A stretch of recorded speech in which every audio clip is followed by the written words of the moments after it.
Good morning बच्चों, मैं मनोज गोटी श्री उमा विद्या मंदिर स्कूल हाटपिपल्या से आपके सामने फसल उत्पादन का एक और अध्याय सेकंड लेकर उपस्थित हूँ।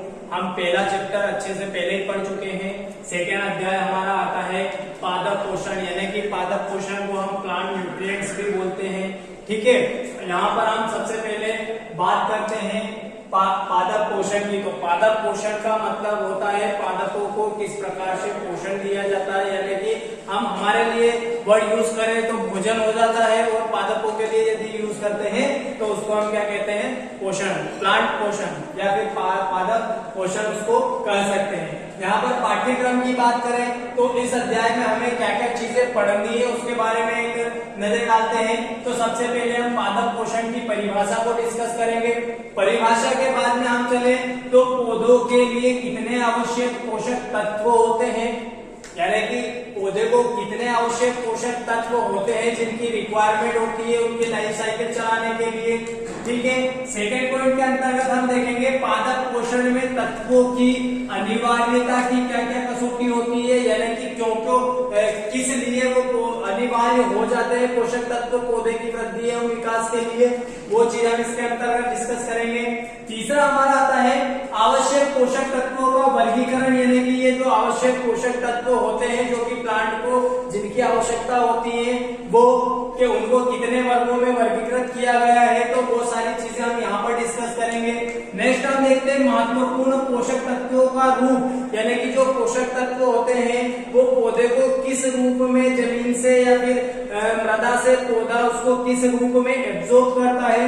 तो इनके विभिन्न रूप हैं, विभिन्न प्रकार के पोषक तत्वों के विभिन्न विभिन्न रूप होते हैं जिससे पौधा क्या करता है, उनको उन रूपों में ग्रहण करता है। तो उस चीज के बारे में डिस्कस करेंगे। और इसके बाद में हम देखते हैं उनके कार्य व कमी के लक्षण, यानी कि जो महत्वपूर्ण पोषक तत्व होते हैं इनका पौधों पर क्या प्रभाव पड़ता है या फिर पौधों में इनका क्या रोल होता है।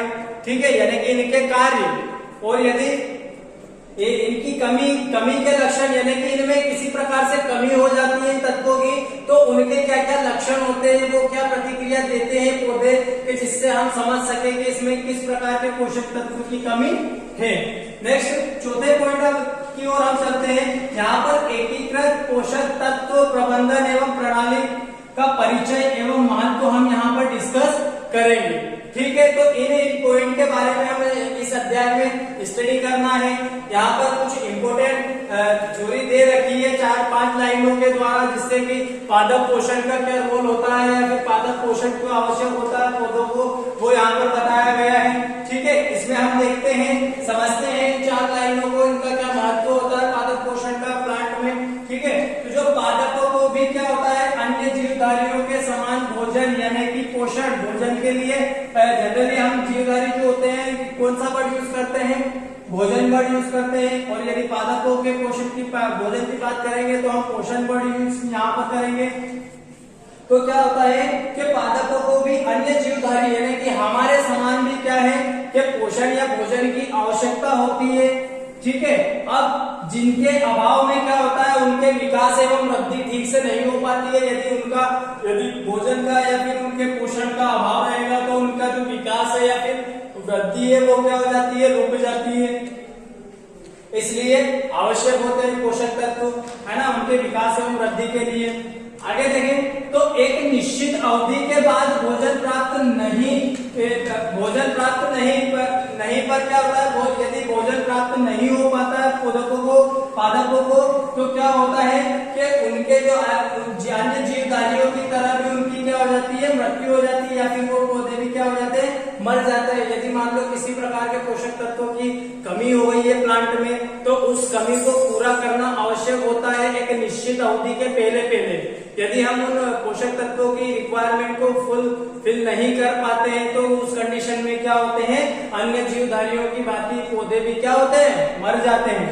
ठीक, आगे देखें तो प्रकाश संश्लेषण की प्रक्रिया द्वारा कार्बनिक पदार्थों का संश्लेषण पौधों में होता है, यानी कि कार्बनिक पदार्थ पौधों में कहां से प्राप्त हो रहे हैं, तो प्रकाश संश्लेषण की क्रिया के द्वारा क्या होते हैं, पौधे कार्बनिक पदार्थों को प्राप्त कर सकते हैं। लेकिन जो अकार्बनिक पदार्थ होते हैं वह मुख्यतः पौधे को कहां से प्राप्त होते हैं, मृदा से प्राप्त होते हैं, मिट्टी से प्राप्त होते हैं।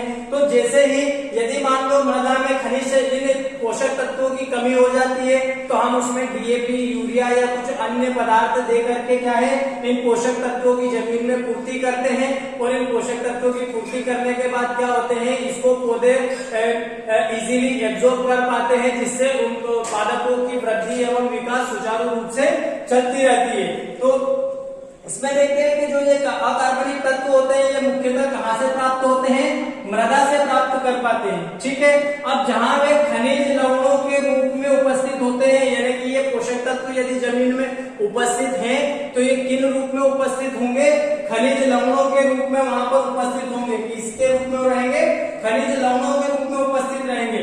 अब खनिज तत्व को हम क्या बोल सकते हैं, मिनरल एलिमेंट्स बोल सकते हैं, अथवा पोषक तत्व यानी कि न्यूट्रिएंट्स एलिमेंट भी बोल सकते हैं, या फिर हम खनिज पोषण यानी कि मिनरल न्यूट्रिएंट्स भी कहते हैं। तो इस प्रकार अतः पादप पोषण का अर्थ ही, यानी कि ये जो पादप पोषण है इसका अर्थ ही क्या होता है, मुख्यतः खनिज पोषण से है। यानी कि जो पादप पोषण का ये जो पादप पोषण है इसका जो अर्थ होता है मुख्यतः क्या होता है, खनिज पोषण, यानी कि जो मृदा से प्राप्त होने वाले पोषक तत्व है उनकी पौधों को पूर्ति करवाना और उनके जो विकास एवं वृद्धि को सुचारू रूप से संचालित करना होता है। तो इस प्रकार से प्लांट पोषक तत्वों का क्या होता है, पौधों में रोल होता है। अब हम देखते हैं पादप पोषण की परिभाषा। पादप पोषण में क्या है, वह विधि जिसके द्वारा पौधे अपनी वृद्धि एवं परिवर्धन, यानी कि परिवर्धन अपन विकास भी बोल सकते हैं, ठीक है, वृद्धि एवं विकास वर्ड भी यहाँ पर यूज कर सकते हैं। वृद्धि एवं परिवर्धन हेतु क्या है, खनिज तत्वों का अवशोषण तथा उपयोग करते हैं। यानी कि खनिज तत्व जो कि अकार्बनिक पदार्थ कहाँ भूमि के अंदर होते हैं, वहां से पौधा क्या करता है, एब्जॉर्ब करता है और उनको भोजन के रूप में ग्रहण करता है। उसी को अपन क्या कहते हैं, खनिज पोषण अथवा पादप पोषण कहलाती है। ठीक है, इस प्रकार से पादप पोषण की यहाँ पर परिभाषा हो जाती है। एक बार और देख लेते हैं, वह विधि जिसके द्वारा पौधे अपनी वृद्धि एवं विकास हेतु खनिज तत्वों को मृदा से क्या करते हैं, मृदा से अवशोषण करते हैं तथा उनका उपयोग करते हैं। इसी को अपन खनिज पोषण तथा पादप पोषण कहते हैं। क्लियर है, इस प्रकार से पादप पोषण की परिभाषा हो जाती है। और पोषक तत्व क्या होते हैं, यानी कि जो मृदा के अंदर जो तत्व पड़े हुए उसको पौधे एब्जॉर्ब कर रहे हैं, किनको कर रहे हैं, तत्व को। तो जो तत्व होते हैं उन्हीं को अपन क्या कहते हैं, पोषक तत्व कहते हैं, जो कि पौधों की लाइफ साइकिल को कंप्लीट करने में वो उनकी मदद करता है। तो पोषक तत्व की परिभाषा देखें, पौधे भी जीवधारी की श्रेणी के अंतर्गत आते हैं, यानी कि जो पौधे होते हैं वो भी जीवधारी की श्रेणी के अंतर्गत आते हैं, यानी कि उनको भी भोजन की आवश्यकता पड़ती है, पोषक तत्व की आवश्यकता पड़ती है।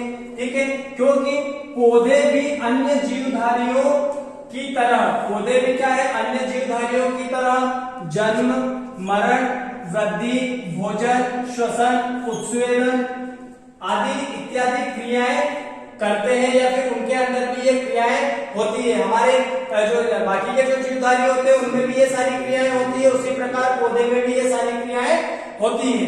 ठीक है, अपने जीवन काल में पौधे की वृद्धि, विकास तथा उत्पादन हेतु पोषण की आवश्यकता होती है। पौधे को पोषण की आवश्यकता क्यों होती है, क्योंकि उनकी वृद्धि के लिए भी पोषण आवश्यक होता है, विकास के लिए भी आवश्यक होता है। यदि उत्पादन यानी कि हमें फल प्राप्त होते हैं पौधों से, सब्जियां प्राप्त होती है, तो वो भी उत्पादन के रूप में क्या होता है, पोषण की आवश्यकता होती है। उत्पादन के लिए भी क्या है, पोषण की आवश्यकता पड़ती है। जो तत्व पौधे के जीवन काल में सभी आवश्यक क्रियाओं के लिए उपयोग किए जाते हैं, यानी कि पोषक तत्व किन्हें कहते हैं, कि जो तत्व पौधे के जीवन काल में सभी आवश्यक क्रियाओं को संपन्न करने के लिए जो आवश्यक तत्व होते हैं उन्हें हम क्या कहते हैं, पोषक तत्व कहते हैं। ठीक है, अब पोषक तत्व ही पौधे के शरीर का विकास करने में सहायक होते हैं, या फिर शरीर का निर्माण करने में सहायक होते हैं। तो इस प्रकार से पादप पोषण और पोषक तत्व की यहाँ पर परिभाषा कंप्लीट हो जाती है।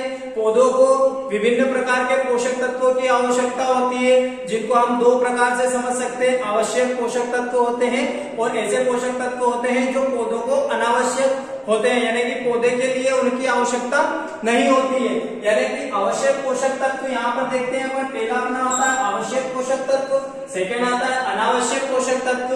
तो आवश्यक पोषक तत्व किन्हें कहते हैं? आवश्यक पोषक तत्व उन्हें कहते हैं कि जो कि पौधों की वृद्धि एवं विकास के लिए आवश्यक होते हैं। या तो वो ज्यादा मात्रा में हो सकते हैं या फिर कम मात्रा में आवश्यकता होते हैं, पर उनकी आवश्यकता पौधे के लिए बहुत जरूरी होती है। और अनावश्यक पोषक तत्व किन्हें कहते हैं? जिनकी पौधों को आवश्यकता होती ही नहीं है ना। यानी कि अनावश्यक पोषक तत्व क्या होते हैं? जिनकी पौधों को आवश्यकता ही नहीं है, उनके होने या नहीं होने से पौधे की वृद्धि पर एवं विकास पर कोई प्रभाव नहीं पड़ता है। ठीक है, तो इस प्रकार से जो आवश्यक पोषक तत्व होते हैं वो हमारे कितने होते हैं? 17 आवश्यक पोषक तत्व होते हैं। कितने होते हैं? 17 आवश्यक पोषक तत्व होते हैं। इससे पूर्व इनकी संख्या 16 थी। कुछ समय पश्चात पहले इनकी संख्या कितनी थी? 16 थी। लेकिन इसके अंतर्गत एक और न्यूट्रिएंट्स को ऐड कर दिया गया है, उसका नाम है 17वां एलिमेंट जो है वो क्या है? निकिल। निकिल के ऐड होने से इनकी संख्या कितनी हो जाती है? 17, जो कि आवश्यक रूप से पौधों को जरूरी इनकी आवश्यकता होती है। इनमें देखते हैं अपन, सबसे पहला पोषक तत्व आता है अपना कार्बन, सेकेंड आता है हाइड्रोजन, तीसरा आता है ऑक्सीजन, चौथा है नाइट्रोजन, इसके बाद में पांचवा है फास्फोरस, छठा है पोटास, सातवां कैल्शियम, आठवां मैग्नीशियम, नौवां सल्फर, 10वां कौन सा है? आयरन, जिसको हम लोहा भी कहते हैं। ठीक है, 11वां अपना आता है क्लोरीन, कॉपर, 12वां है कॉपर, 13वां है मोलिब्डेनम, 14वां है जिंक, जिसको हम जस्ता भी कहते हैं। ठीक है, 15वां आता है हमारा मैग्नीज, 16वां आता है बोरोन, और लास्ट हमारा जो अभी अभी न्यू ऐड हुआ है वो है 17वां एलिमेंट से, जिसको हम क्या बोलते हैं?